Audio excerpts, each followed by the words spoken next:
Well, continuing coverage now at 5:30, lawmakers from both parties are now pushing to end the death penalty in Ohio. But the proposed bill announced late this morning goes further than that. They want to prohibit what they call the funding of death in our state. Thank you for sticking with us tonight at 5:30. I'm Angela Ann. And I'm Yolanda Harris. Tonight, 10 TV political reporter Doug Petcash is live at the State House with what that means and a reaction to the new bill. Doug? Well, Yolanda and Angela, this is a bipartisan effort in both the House and the Senate. 3 Republicans and 2 Democrats introduced the legislation this morning. If approved, it would abolish the death penalty in Ohio and ban the use of state funds for abortion and assisted suicide. We are here to prohibit all state-funded death. Sponsors say companion bills in the House and Senate will protect the dignity of life in Ohio. Our bill ensures that taxpayer dollars are never used to fund the termination of human life, whether it's through abortion, assisted suicide, or capital punishment. The legislation would abolish the death penalty in Ohio and replace it with a sentence of life in prison without parole.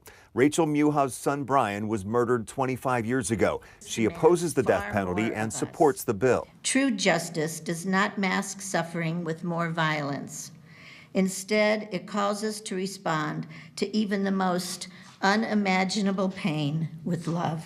The sponsors say the bill clarifies the state's prohibition against the use of state funds for abortion, but does not affect the reproductive rights voters overwhelmingly approved in a constitutional amendment in 2023.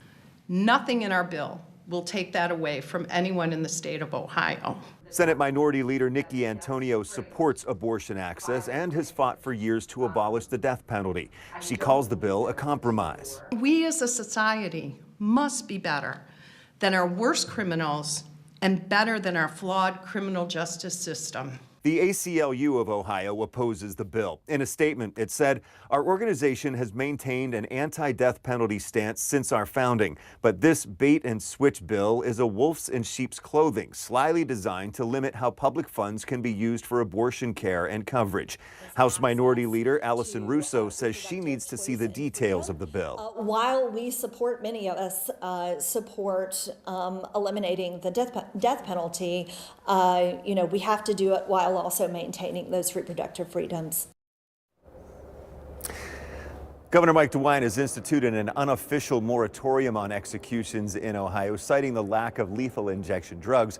And he's also said that there will be no executions while he is in office. According to the Attorney General's 2024 Capital Crimes Report, there are 119 inmates on Ohio's death row. Live at the State House, Doug Petcash, 10 TV News.